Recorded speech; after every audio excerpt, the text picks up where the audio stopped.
I am honestly hesitant. I know that you touched earlier about the difficulty that transgender women might have in describing their identity. I honestly don't feel that you would engage in this conversation in good faith.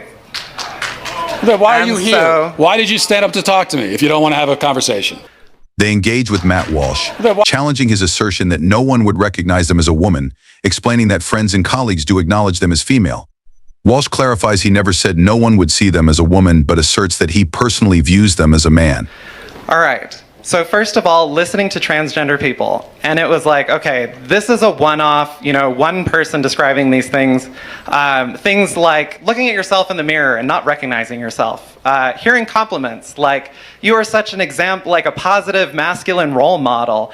And just hearing that and being like, it feels like they're talking about somebody else.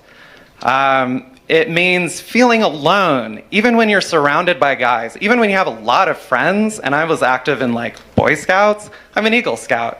I had great masculine role models my whole life, and yet I never felt like I belonged. I felt welcome and included. Why does that make you a woman?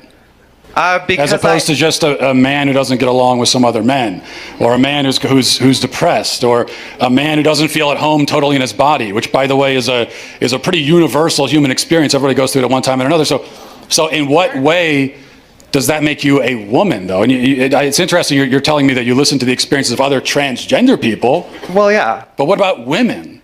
So because trans women are women, you would say, right? I would say that. Yeah. Exactly the same? Yes.